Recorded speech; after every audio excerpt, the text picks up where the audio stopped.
성경에서는 그것을 시간을 분별하는 복이라고 이야기를 합니다. 중국의 노자께서 큰 나라를 다스리는 것은 조그만 생선을 굽는 것과 같다라고 말씀하셨다 그래요. 칠해국 약팽소선이라는데, 팽자라는 단어가 참 재미있는 단어예요. 팽당한다라는 말, 무서운 말입니다. 여러분 함부로 쓰면 안 됩니다. 친구들한테도 쓰면 안 되고. 토사구 팽할 때 그 팽자가 형통할 형자 아래에다가 불화변을 쓰면 팽자가 됩니다. 근데 불화도 이렇게 불화를 이렇게 쓰기도 하고 점을 4개 쓰기도 합니다. 이게 불화별. 그래서 형통할 형자 밑에다가 불화를 4개, 불화변을 쓰면 팽자가 되는데, 이게 다 불태워버린다. 형통을 불태워버린다. 행복을 불태워버린다. 축복을 불태워버린다 라는 거잖아요. 무서운 거잖아요. 그런데 큰 나라를 다스리는 것은 뭐냐? 조그만 생선을 굽는 거와 마찬가지다라는 겁니다. 여러분, 큰 생선을 굽는 게 쉽습니까? 조그만 생선을 굽는 게 쉽습니까? 우리 여성들은 잘 아시죠? 저희들이 유학을 왔을 때 우리 한인 이제 학생들이 신입생들을 이렇게 환영해 줍니다. 그리고 또 특별 때 우리 한인 학생들끼리 모여서 이제 우리 고국도 생각하고 또 우리가 이 갈비를 굽는데요. 갈비를 굽는 사람들은 꼭 유학생활 한 2-3년쯤 된 사람이고요. 초보자한테 안 시킵니다. 왜냐하면 초보자한테 시키면은 맛이 없게 굽든지 다 태워버리기 때문에. 적당하게 굽는 게 아주 기술인데, 그거는 유학생활 2-3년 차가 하는 거예요. 이제 고참들은 이렇게 보는 거고 신참들은 자격이 안 되고 그래서 이제 적당히 갈비 굽는 법을 배우는데, 큰 나라를 다스리는 것이 작은 생선을 굽는 것과 마찬가지라는 것이 뭘까? 바로 시간을 분별하라는 겁니다. 성경에서도 동일한 말씀을 하고 있는데, 시편 90편 10절로 12절에서 이렇게 말합니다. 우리의 연수가 70이요 강건하면 80이라도 그 연수의 자랑은 수고와 슬픔뿐이요 신속히 가니 우리가 날아가나이다. 누가 주의 노여움의 능력을 알며 누가 주의 진노의 두려움을 알리이까. 우리의 인생이 참 아침에 안개처럼 이슬처럼 후딱 지나가고 나면 마지막에는 하나님의 무서운 심판이 있다는 겁니다. 이걸 지금 시인이 얘기하는 겁니다. 사람들이 인정하든 안 하든 마지막 날에 심판이 있다는 것. 그런데 그렇기 때문에 우리에게 우리 날수 계수함을 가르치사 지혜로운 마음을 얻게 하소서. 그래서 우리로 하여금 우리들의 날수를 카운트할 수 있는, How many days can I live? 얼마나 내가 살 수 있나요? 얼마를 내가 이 땅에 거할 수 있나요? 그를 깨달을 수 있는 지혜를 얻게 해달라고 지금 하나님께 기도하는 겁니다. 그런데 재미있는 것은 여기서 지혜로운 마음을 얻게 하소서라는 마음을 우리 NIV나 또 Amplifier 바이블을 이렇게 보니까 A Heart of Wisdom 이라고 번역이 되어 있어요. 이게 위즈덤의 심장이라는 거예요. 그러니까 우리에게 시간을 카운트할 줄 아는 것, 시간을 적당한 시간을 우리가 분별할 줄 아는 것, 시기를 분별할 줄 아는 것, 이것이 우리가 개인이든지 나라를 다스리는 리더든지 이것이 지혜의 핵심이다라는 겁니다. 우리 모두도 마찬가지인 거죠. 우리 오늘 대한민국을 생각할 때 참 지난 한 주간 우울한 우리 고국의 소식이 많이 들려왔어요. 우리 지도자들이 시대를 분별하지 못하고 잘못 판단을 하는 순간 우리가 이때까지 쌓아왔던 우리의 국가의 모든 것이 하루아침에 물거품이 될 수도 있는 그런 위기 상황에 우리가 빠져 있습니다. 그것도 뭐냐면 시간을 분별하지 못하고 시기가 어떻게 돌아가고 세상 풍조가 어떻게 돌아가는지를 판단하지 못하면 한순간에 무너진다는 겁니다. 오늘 아침에 환율을 보니까 1,200원이 넘었습니다. 8월을 기해서 1,200원이 넘었어요. 우리 유학생 형제들 어떡하나 걱정이 많이 됩니다. 우리 또 유학을 보내고 공부를 시키는 우리 부모님들 허리는 또 얼마나 또 허리 부러지겠다. 너무나 걱정이 되고 안타까운데, 오늘은 이런 생각을 하면서 오늘 본문을 기초로 해서 예수님의 삶을 통해서 때를 분별하는 지혜를 우리가 한번 배우려고 합니다. 오늘 본문은 벳세다에서 오병이어의 기적을 일으킨 후에 약 6개월가량이 흐른 후에 초막절이 가까웠을 때 일어난 사건이었습니다. 1절을 보면 이렇게 말합니다. 그 후에 예수께서 갈릴리에 다니시고 유대에서 다니려 아니하심은, 그럽니다. 그 후에라는 건 뭐냐면 오병이어의 기적을 일으키시고 그 다음에 그거에 대한 해설을 해주신 거예요. 그거를 우리는 거의 7주간에 걸쳐서, 우리가 지난 7주간에 걸쳐서 말씀을 들었어요.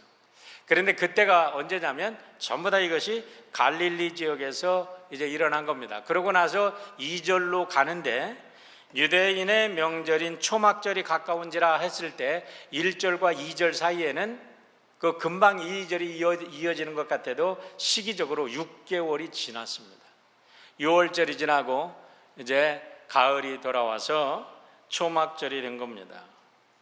초막절이라는 것은 이스라엘 백성들이 광야 생활을 하면서 하나님께서 광야 생활 동안에 자기들을 지켜주고 보호해 주신 그 은혜에 감사할 뿐만 아니라 수장절이라고 해서 그때는 추수한 것을 이제 창고에 모아드리고 하나님께 감사하는 그런 절기가 바로 초막절입니다. 우리나라 말로 하면 추석이고 우리 미국에 사는 우리들에게는 추수감사절과 같은 그런 절기지요. 그러니까 우리 예수님께서 갈릴리를 돌아다니면서 지금 말씀을 전하시다가 오늘 전체적인 내용을 보면 예수님께서 예수님의 집에, 고향 집에 방문하신 것을 볼 수가 있습니다. 왜냐하면 형제들을 거기서 만났기 때문에 그렇습니다. 이 초막절이 예수님의 사역 속에 굉장히 중요한 것은 이제 앞으로 6개월이 지나면, 그리고 이제 6개월이 지나면 또 다른 6월절이 오는데 그때 예수님이 십자가에 달려 죽으시기 때문에 그렇습니다. 그런데 이 초막절에 예수님께서 형제들을 만나고 그 다음에 그때서부터 예수님의 사역은 주로 예루살렘을 지역으로 사역이 시작이 됩니다. 예수님의 전반부의 사역은 주로 갈릴리에서 시작이 됐는데 후반부는 항상 예수님이 돌아가실 때는 전부 다 언제나 예수님의 사역은 예루살렘에서 사역하시다가 돌아가시는데, 다시 말하면 초막절에 예수님께서 형제들을 방문하고 집안의 가정을 방문했다는 것은 예수님께서는 당신의 가시는 길을 아십니다. 이제 내가 6월절에 예루살렘 올라가면 십자가에 달려 하나님의 뜻을 이루는 그 시간이 된다는 걸 예수님이 아셨어요. 그래서 예수님은 비장한 마음을 가지고 가족들에게 지금 가족을 방문하신 겁니다. 참 미안한 마음을 가지고 이 가족을 방문하셨는지도 모르겠습니다. 왜냐하면 그 전에 예수님께서 복음을 전하실 때 세상 사람들이 예수님을 하도 미쳤다, 너 형 미친 거 아니야? 그리고 마리아한테 내 아들 미쳤지 않아? 하도 미쳤다고 하는데 그냥 미친 게 아니라 이게 미친 귀신의 왕이 들렸다 이러면서 사람들이 비난을 하고, 그러니까 너무 가슴이 아프고 그 소리에 너무 프레셔를 받아가지고 가족들이 예수님을 붙잡으러 갔은 그런 기억이 있습니다. 마가복음 3장 20절로 22절에 보면 그렇게 나옵니다. 집에 들어가시니 무리가 다시 모임으로 식사할 겨를도 없는지라 예수님이 막 사역을 하시는 너무 바빴어요. 그때 예수님의 친족들이 듣고 그를 붙들러 나오니 그랬어요. 붙잡으러 나왔다는 거예요. 예수님을 체포하러 나왔어요. 왜 그랬을까요? 이는 그가 미쳤다 함이로라. 미쳤는데 그냥 미친 게 아니죠. 그 다음 구절이 보세요. 예루살렘에도 내려온 서기관들이 그가 바알세불이 집했다 하며 또 귀신의 왕을 힘입어 귀신을 쫓아낸다 하니, 바알세불, 귀신 중에 아주 최고로 지독한 귀신이 들린 놈이다 이러면서 예수님을 욕하니까 가족들의 입장에서는 얼마나 마음 아프겠어요. 그러니까 예수님을 붙잡으러 갔다는 거죠. 그랬는데 예수님께서 그때 뭐라 그랬어요? 나의 형제가 어디 있느냐? 나의 형제는 하나님의 뜻을 행하는, 지금 여기에 있는 나의 지금 제자들을 보면서 또 주변에 있는 형제자매들을 보면서 이들이 나의 가족이다 이렇게 얘기한 적이 있습니다. 그러니까 결국에서 친족들은 예수님을 잡으러 갔다가 잡지 못하고 그냥 돌아간 거죠. 그러는 속에도 예수님의 이야기는 계속 들었어요. 그런데 예수님이 집을 오셨어요. 그러니까 형제들이 이야 얼마나 반갑기도 하면서 속이 터진 거예요. 그러다 하시는 말씀이 뭐냐? 형제들이 하는 말이 3절과 4절입니다. 오늘 그 형제들이 예수께 이르되 당신이 행하는 일을 제자들도 보게 여기를 떠나 유대로 가소서. 스스로 나타나기를 구하면서 묻혀서 일하는 사람이 없나니 이 일을 행하려거든 자신을 세상에 나타내소서. 이렇게 이제 불평을 하는 거예요. 원망을 하는 거예요. 당신이 정말 메시아야? 정말 사람들이 말하는 메시아냐고? 우리가 봐도 메시아 아니야. 그런데 당신이 정말 메시아라면 이 갈릴리 촌구석에서 조그만 사람들 몇 명 청년들 데리고 돌아다니지 말고 예루살렘에 올라가서 당신이 뭔지를 한번 증명해 보죠. 그래도 예루살렘에서 당신의 그 모습을 증명한다면 우리 가족이 이제까지 그렇게 억울하게 미친놈 소리 들었던 네 형제가 미쳤다고 한 소리 좀 한 방에 날릴 수 있지 않아, 이 소리입니다. 너무너무 속이 상해서 그런 얘기를 하는 겁니다. 세상적으로 볼 때 형제들의 말은 하나도 틀리지 않습니다. 우리나라 속담에 말은 나면 제주도로 사람은 나면 서울로 보내라고 얘기를 하듯이 이스라엘 사람들에게 있어서 예루살렘은 당시 세계의 전부였습니다. 사람들에게 자신을 드러내기를 원한다면 형제들의 말처럼 예루살렘에 가서 한번 뭔가 기적을 베풀고 또 예루살렘에 가서 정말로 증명이 돼야 됩니다. 거기에서 합격이 돼야 돼요. 그런데 왜 당신은 여기만 있냐? 이렇게 얘기를 하는 거죠. 자, 초막절이 왔습니다. 이거 절호의 기회이지 않습니까? 초막절에 이제 예루살렘에 올라가십시오. 이렇게 얘기를 하는 겁니다. 초막절 아까도 말씀드렸지만은 평소에는 3-4만 명의 이런 순례 계획이 있었는데 초막절에는요 6월절, 초막절 그리고 오순절 이런 때는 200만 명에서 300만 명까지 이런 순례객들이 많아진다 그래요. 그러니까 얼마나 좋은 찬스입니까? 그러면서 예수님에게 그 원망을 퍼부었던 그 형제들의 마음을 요한은 이렇게 표현합니다. 왜 그랬을까? 5절입니다. 이는 그 형제들까지도 예수를 믿지 아니함이로라. 이렇게 얘기를 하고 있는 거예요. 우리들도 당신을 메시아로 못 믿겠다. 이러는 거죠. 세상 사람들이 몰라주는 것 그건 그렇다 치고 우리도 당신 모르겠어. 형제인데도 그렇게 얘기를 하는 거죠. 그래도 가시돋친 말을 예수님에게 퍼부시는 겁니다. 하지만 아무리 형제들이 그런 말을 퍼부어도 예수님 입장에서는 그때 당시 내가 예루살렘에 올라가면 십자가에 달려 죽을 것이다, 인류를 위해서 내가 죽을 것이다 라는 말을 어떻게 해? 여러분, 예수님이 그렇게 말을 한다고 누가 그거를 믿어? 누가 알아줘? 그러니까 예수님은 아무리 답답하다 할지라도, 속이 답답하다 하지라도 형제들에게 그 말씀을 드릴 수가 없는 겁니다. 만약에 어머니 마리아에게 그 얘기를 듣는다면 어머니 마리아는 또 얼마나 속이 터지겠어요. 그러니까 아무리 답답해도 자기의 속내를 드러낼 수가 없는 것입니다. 대신 둘러서 말씀을 하십니다. 6절입니다. 예수께서 이르시되 내 때는 아직 이르지 아니하였거니와 너희 때는 늘 준비되어 있느니라. 여기서 때라는 단어가 굉장히 우리들에게 의미 있는 단어입니다. 호 카이로스 호 에모스. 에모스라는 것은 나라는 뜻이에요. 나의, my time, my 카이로스라는 게 이런 시간을 나타내는 굉장히 중요한 단어입니다.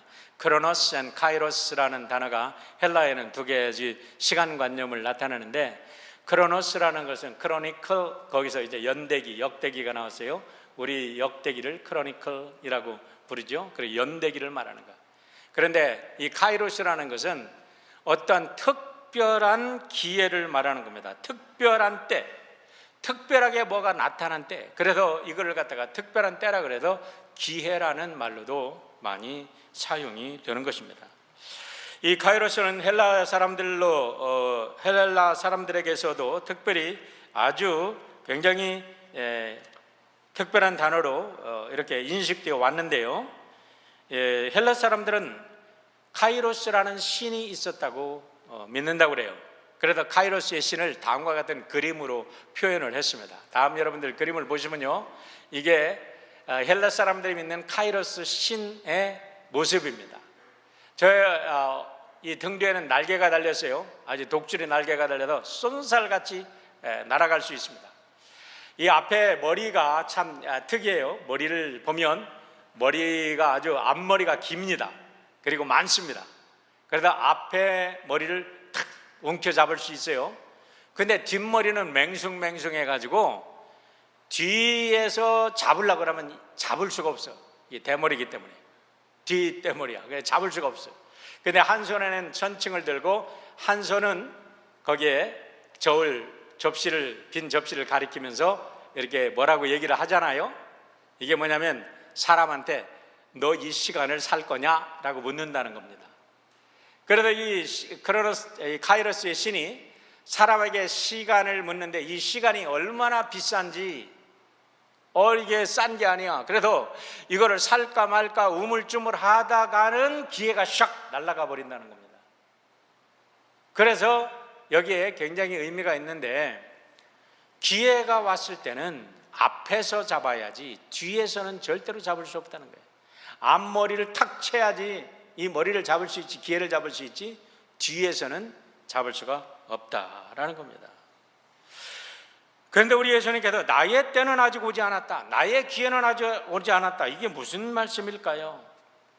말씀 이미 여러분들이 짐작하시겠지만 나의 때, 하나님의 때, 하나님의 시간표에 의해서 우리 예수님께서 지금 사역을 하시는데, 하나님의 시간, 십자가에 달려 인류의 죄를 구속할 그 시간을 예수님은 기다리고 계십니다. 아직 그때가 되지 않았어. 아직 내가 예루살렘에 올라가서 죽을 때가 되지 않았어. 내 때가 오지 않았다. 그러나 너희 때는 언제나 준비되어 있다라는 말씀은, 형제들에게 너희들이 정말 그렇게 예루살렘에 가서 너희들을 갖다가 뽐내고 너희들을 한번 너의 그런 능력을 시험하기를 원한다면 너희 때는 지금도 준비되어 있으니까 너는 올라가라. 하지만 세상이 너희를 미워하는 게 아니라 나를 미워하는 거니까 너무 걱정하지 말고 올라가라, 이 말입니다. 7절을 보세요. 세상이 너희를 미워하지 아니하되 나를 미워하나니 이는 내가 세상의 일들을 악하다고 증언함이라. 여러분, 예수님이 이때까지 미움받고 미친놈 소리 들었다는 이유가 뭐냐면 내가 세상을 악하다고 증언했기 때문이라는 거예요. 여러분, 왜 그렇습니까? 예수님은 빛이십니다. 그러나 세상 코스모스는 악합니다. 예수님의 빛이신 예수님 앞에 서기만 하면 인간의 더럽고 추하고 정말 이루 말할 수 없는 그 더러운 모습들이 다 드러나게 되어 있습니다. 우리는 진리를 사랑하고 진리 앞에 서기를 원한다고 바라고 있지만 실질적으로 성경에다 하나님을 만난 사람들은 하나님 나 죽었습니다, 하나님 이제는 내가 죽었습니다, 어이구 큰일 났다, 나는 죽었다. 왜? 그 거룩하신 하나님의 빛에 자기의 추함이 다 드러나니까 인간들이 다 하나님 앞에서 죽음을 경험하는 겁니다. 마찬가지예요.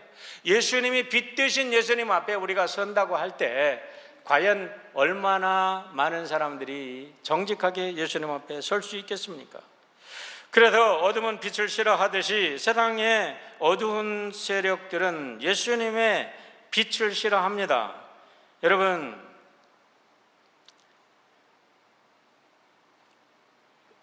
사람들이요, 이상해요. 그 사람이 분명히 별로 좋지 않은 사람인 줄 알면서도 그 사람이 칭찬해주면 좋아해요. 근데 저 사람이 좋은 사람인 줄 알면서도 그 사람이 자기의 약점을 이야기하고 당신 틀렸어, 이것 좀 고쳐, 그러면 그다음부터 그 사람 싫어해요. 자기가 뭔데? 조금 더 나가면 죗같게 뭔데? 이러면서 아주 싫어해요. 예수님이 진리시고 빛이시기 때문에, 예수님은 거룩하신 분이기 때문에, 예수님은 거짓말을 하실 수 없는 분이기 때문에 거짓된 세상이 예수님 앞에 서면 세상은 예수님을 싫어하게 되어 있어요. 마찬가지입니다, 우리도. 그러니 너희들이 이때까지 욕먹는 거 너무 염려하지 말고, 나 때문에 너희들이 욕먹은 거 미안하다, 이런 말씀도 들어있겠죠. 그러면서 예수님이 제 형제들에게 이야기합니다. 그러니 걱정하지 말고 명절에 올라가라. 8절입니다. 너희는 명절에 올라가라. 내 때가 아직 차지 못하였으니 나는 이 명절에 올라가지 아니하노라 라고 말합니다. 그래서 10절에 보니까 형제들은 명절에 올라갔고 예수님은 명절에 올라가지 않았다가 몰래 뒤에 이제 그들이, 형제들이 드러나지 않게 조용히 올라갔다고 이야기를 합니다.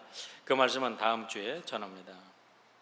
저는 오늘 말씀 속에도 우리 믿음의 사람들이 해야 될 세 가지 교훈을 정리를 하기를 원합니다. 첫 번째는 우리 모두에게 있는 하나님의 때를 분별하라는 겁니다. 여러분을 향한 하나님의 때가 언제입니까? 여기 이제 오랜 동안 평생을 사신 우리 어르신들도 계십니다. 80이 넘으신 어르신들도 계시는데, 여러분 일생 동안 사시면서 여러분에게 하나님의 때, 카이로스의 때를 경험하신 적이 있으십니까? 그게 무엇이었습니까? 젊은 사람이라고 여러분 꼭 연세가 드셔야 하나님의 때를 경험했다고 볼 수는 없는 거예요. 언제든지 누구든지 어린아이들도 하나님의 때를 경험할 수 있습니다. 그런데 그 하나님의 때가 무엇이냐 이 말입니다. 서양 연극의 단지 15분이라는 Only 15 Minutes이라는 연극이 있는데, 그 연극에 나오는 주인공은 너무나 아주 명석한 사람이었답니다. 어려서부터 참 총명하고 그냥 수석을 해냅니다. 박사 과정을 수료하는데 논문 심사를 했는데 논문 심사에서 아주 극찬을 받았어요. 야, 최고의 논문 될 거다. 극찬을 받았습니다. 이제 논문도 다 끝나고 인터뷰도 다 끝나고 이제 학위를 받을 날을 기다리면서 이제 자기의 학위를 받고 이제 교수직으로 나가든지 아니면 어디 큰 데를 나가든지 이제 자기 피앙세하고 이제 결혼을 하면 장밋빛처럼 자기의 인생이 아주 활짝 펼쳐질 줄 알았습니다. 그런데 그렇게 기다리고 있을 때 갑자기 가슴에 통증을 느껴서 그가 병원에 실려갑니다. 그런데 진단을 했는데, 여러분 의사의 진단이 청천벽력 같은 진단이 떨어졌습니다. 시한부 인생을 산다는 거예요. 그런데 그 시한부 인생이 뭐냐면 단지 그 시간이 얼마나 주어있냐면 15분. 이게 연극이니까 15분 주어진다는 거예요. 너무나 깜짝 놀라서 멍한 상태로 5분을 지나고 말았습니다. 이제 10분이 남았죠. 그때에 이 사람이 전보를 하나 받습니다. 야, 전보를 하나 받았는데 당신의 삼촌이 방금, 억만장자인 삼촌이 방금 돌아가셨는데 이 삼촌의 재산을 상속할 사람을 찾아봤는데 당신밖에 없더라. 그래서 당신한테 이 억만금의 이 상속이 돌아가니까 와서 상속인을 증명하고 이제 이 상속을 받으라는 거예요. 10분 남았는데, 여러분 10분 남았는데 그 억만금의 상속이 무슨 필요가 있겠습니까? 그래서 또 5분이 지났습니다. 5분 후에 이제 5분이 남았는데 또 하나의 전보가 날라들었습니다. 뭐가 날라들었을까요? 아니나 다를까 당신의 논문이 최우수 논문으로 학회에 발표되고 최우수 논문으로 이제 인정받았습니다. 그러다 이제 이게 학회에 이제 발표합니다. 이렇게 아주 최우수 논문상을 받게 됐다 하는 이 전보를 받았습니다. 이제는 5분이 짤깍짤깍 지나가는데 마지막으로 또 한 전보가 날아들었답니다. 뭐냐면 그렇게 사랑했던 피앙세가 이제 피앙세라기 하기보다는 여자친구가 결혼하자고 승낙을 한 거예요. 당신과 결혼하겠습니다. 그런데 그 전보를 받고 이 청년은 숨을 거두는 연극이랍니다. 여러분, 이 연극은 우리들에게 많은 것을 시사해 줍니다. 우리는 우리 앞에 많은 시간들이 남았을 거라고 생각하고 이 시간들이 내 것이라고 생각하고 많은 계획을 합니다. 그러면서 오늘을 우습게 여깁니다. 내 사랑하는 가족, 내 사랑하는 아내, 내 사랑하는 아들, 딸들이 얼마나 귀한지 모르고 그들한테 사랑한다 고백하지 못하고 화를 내고 미워하고 그리고 헤어지는데 그날 밤에 와보니 더 이상은 만날 수 없는 영원한 이별이 되는 것, 여러분 우리들의 주변에도 보지 않았습니까? 얼마든지 우리가 경험하고 있지 않습니까? 도대체 하나님의 때를 우리는 어떻게 분별하고 사는 거냐 이 말입니다. 바울 사도가 다음과 같이 우리들에게 하나님의 때를 분별하며 살아가는 지혜를 가르쳐주고 계십니다. 에베소 5장 15절로 16절입니다. 그런즉 너희가 어떻게 행할지 자세히 주의하여 보라. 지혜 없는 자같이 하지 말고 오직 지혜 있는 자같이 하여 세월을 아끼라. 때가 악하니라 라고 말합니다. 우리 미국에 살으니까 영어 성경으로 한번 보겠습니다. 유진 피더슨 목사님이 쓴 The Message라는 영어 성경에 보면 이렇게 번역합니다. 이렇게 합니다. So watch your step. Use your head. 내가 지금 어디를 걷고 있는지, 내가 어디에 서 있는지 잘 관찰해라. 그리고 내 머리를 좀 이용해라. 생각 좀 하고 살아. 머리는 장식품으로 가지고 다니는 게 아니요. 매일 장식은 하는데 생각을 할 줄은 몰라. 매일 그냥 거기다가 막 수많은 돈을 쳐들여도 생각할 줄 모르는 머리 갖고는 안 돼. 생각 좀 해. 이 소리예요. Use your head. Make the most of every chance you get. 매 순간순간마다 네가 너에게 주어진 시간을 make the most, 최대한으로 사용해라 이 말이에요. 여러분, 이 시간이 가장 복된 시간인 줄 믿으시길 바랍니다. 믿으십니까? 이 시간이 가장 복된 시간인 줄 믿으십니까?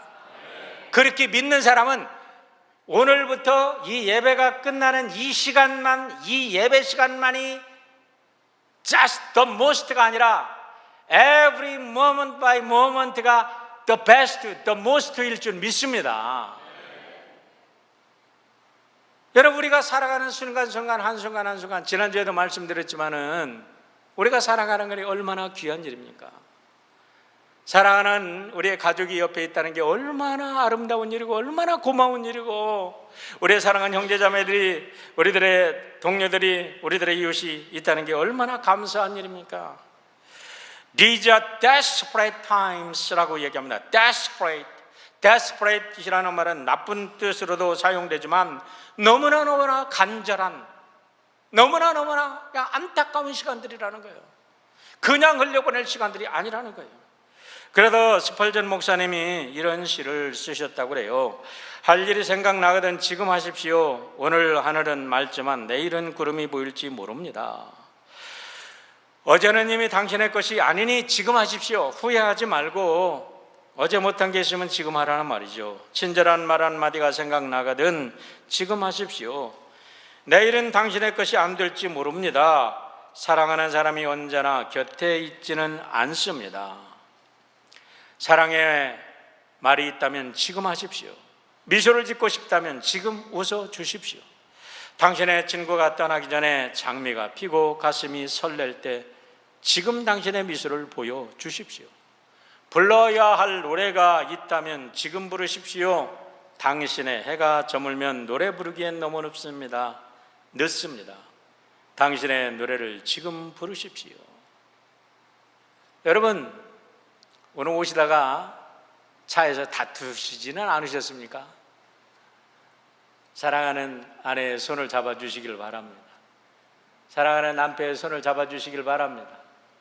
친구의 손을 잡아주시고 사랑한다고 고백하시기를 축원합니다.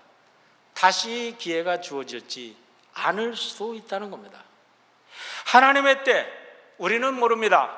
예수님은 분명히 하나님의 때를 아시고 돌아가셨어요. 우리 예수님께서 말씀하셨습니다. 하나님이 언제 다시 이 땅에 예수님을 보낼지 아무도 모른다. 오직 아버지만 아신다. 우리는 모릅니다. 그러면 어떻게 하나님의 때를 그럼 알란 말이냐? 매일 매 순간이 하나님이 주신 은혜의 때임을 믿고 살면 되는 거 아니겠어요? 오늘이 하나님의 때인 걸 믿고 사시기를 축원합니다. 두 번째로, 세상의 압력에 따라 움직이지 말고 사명에 따라 움직이라는 말씀입니다. 하나님의 때를 우리가 때를 분별하고 산다면 우리가 살아갈 때 무엇인가 우리가 압력에 의해서 살아갈 때가 많이 있습니다. 우리는 내가 원하지 않는데 뭔가가 프레셔 때문에 내가 가고 싶지 않은 길을 갈 때가 있습니다. 하고 싶지 않은 일을 해야 할 때가 있습니다. 물론 그럴 때도 있습니다. 그러나 더 중요한 것은 어떠한 세상의 외부적인 압력에 의해서 일을 하는 게 아니라 하나님이 주신 사명으로 일을 하라는 거예요. 오늘 예수님의 삶을 보세요. 바리새인과 서기관들, 율법사들이 예수님을 압력을 줍니다. 내가 율법을 지킨다고? 율법을 가지고 와서 예수님하고 계속 경쟁하고 예수님하고 토론하면서 예수님의 삶을 압박해 갑니다. 압력을 주는 거죠. 헤롯 왕과 사두개인들이 당시에 종교의 지도자들과 그 사회의 정치적인 압력에 이 권력을 가진 자들이 계속해서 예수님이 아까도 말씀드렸지만 자기의 더러움과 그 악함을 드러내니까 예수님을 죽이려고 압력을 가합니다. 로마인들은 식민지에서 밀란이 일어날까 봐 두려워서 예수님이 선한 사람인 줄 알면서도 그 바리새인과 사두개인들과 유대인들의 지도자들의 이야기를 들으면서 예수님을 압력을 가합니다. 일반 대중들은 어떻습니까? 인류의 메시아됨은 십자가에 달려 죽으시고 그래서 그 피로 인류를 구속하는 하나님의 계획에 예수님이 가셔야 되는 건데 당신은 우리의 정치적인 지도자가 돼서 우리를 구원해보라고 압력을 가합니다. 고향 사람들은 어떻습니까? 편견과 시기심과 질투심을 가지고 예수님을 압력하면서 심지어 낭떠러지에 데리고 가서 예수님을 더럽혀 죽이려고 합니다. 가족들은 어떻습니까? 그런 소리를 들어가면서 우리 너무 프레셔가 심해, 제발 당신 그렇게 돌아다니지 말라고 해서 가족들조차 예수님의 압력을 가합니다. 그런데 이와 같이 삼지사방에서 수없는 프레셔와 압력이 오는데 예수님은 그 압력을 거슬러 올라서 하나님을 바라보며 하나님이 주신 사명을 향하여 꿋꿋하게 걸어가신 줄 믿으시길 바랍니다. 여러분, 우리 그리스도인들에게 오늘 원하는 것은, 하나님이 원하시는 것은 바로 그런 삶이 아니겠어요? 우리가 잘 먹고 잘 사는 거 귀한 일입니다. 그러나 그것이 하나님께만 영광을 돌리는 길입니까? 이 세상이 어떤 악의 세력과 불의의 세력이 간다 할지라도 하나님이 주신 그 기준점을 향해서 묵묵히 그 압력을 뚫고 나아가는 그런 사람들이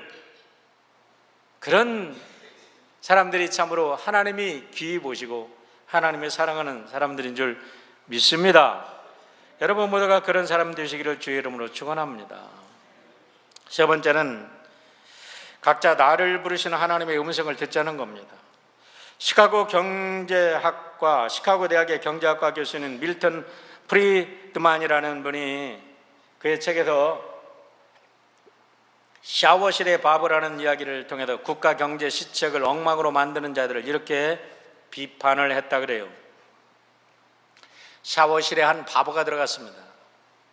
바보가 들어가서 처음 수도꼭지를 확 틀었습니다. 오른쪽으로. 찬물이 확 쏟아지니까 어이구 차가워. 좀 기다리면 따뜻한 물이 나올 텐데 그 딱 오른쪽으로 돌립니다. 그러니까 또 뜨거운 물이 나옵니다. 또 돌리니까 찬물이 나옵니다. 또 돌리니까 뜨거운 물이 나옵니다. 기다리지 못하고 이렇게 돌렸다 저렇게 돌렸다 이렇게 돌렸다 저렇게 돌렸다. 결국 이 사람이 주장하는 것은 뭐냐면 사람들의 파퓰리즘에 따라서 본질을 보지 못하고 지도자들이 파퓰리즘, 사람들의 대중들의 인기에 의해서 국가를 경영한다 그러면 국가가 망한다라는 것을 이야기를 하는 것입니다. 여러분, 이거는 국가의 경영자만 말씀하는 게 아니에요. 우리의 가장들에게도 다 우리가 통하는 거고, 우리가 어떠한 조그만 비즈니스를 운영한다 할지라도 마찬가지입니다. 송나라 서공이라는 사람이 있었는데, 이 사람이 왕의 원숭이를 키우고 계시는데 왕의 원숭이한테 아침에 도토리를 3개 주고 저녁에 4개 준다고 하니까 원숭이들이 막 화를 내더래. 그러니까 그러면 아침엔 4개 주고 저녁엔 3개 줄게. 그러니까 너무 좋아하더래. 그래가지고 조삼모사라는 말이 나왔죠. 여러분, 오늘 얼마나 어리석습니까? 국민들을 현혹해서 본질을 왜곡하고 엉뚱한 것으로 민족의 역사를 왜곡하는 지도자들이 있다면, 또 그 바보 같은 원숭이 같은 국민들이 있다면,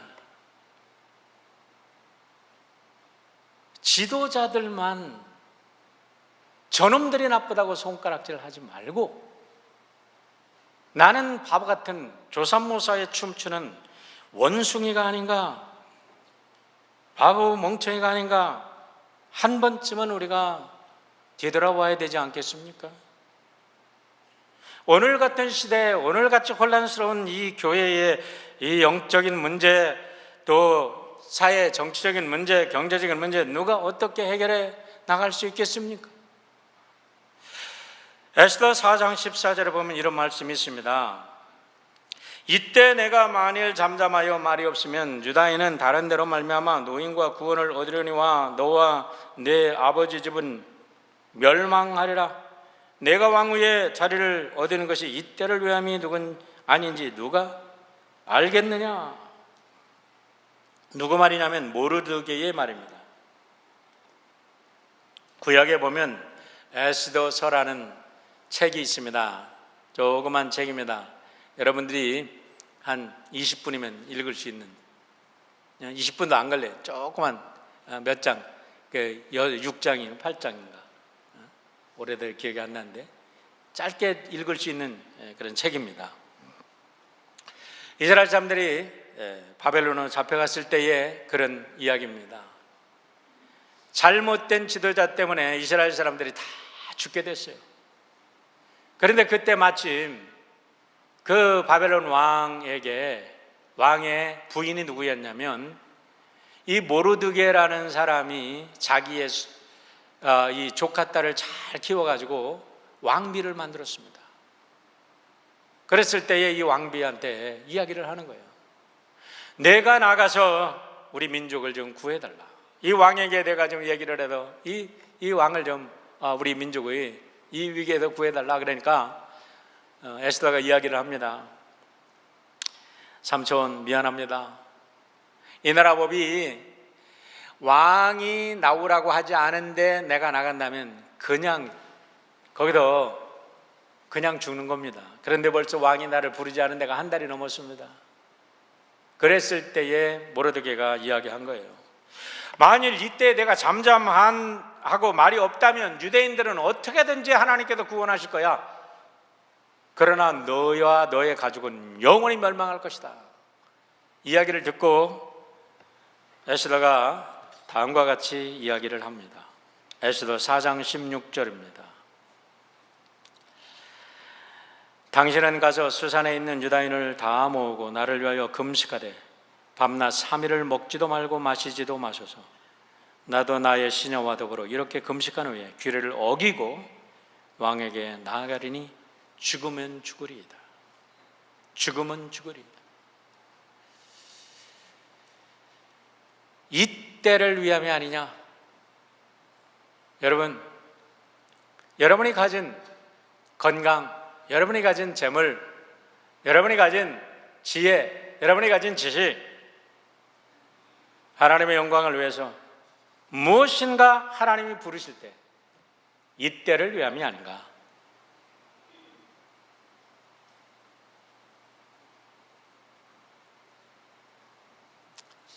단순히 목사이기 때문에 교회를 위해서 뭘 하라고 말씀드리는 게 아닙니다.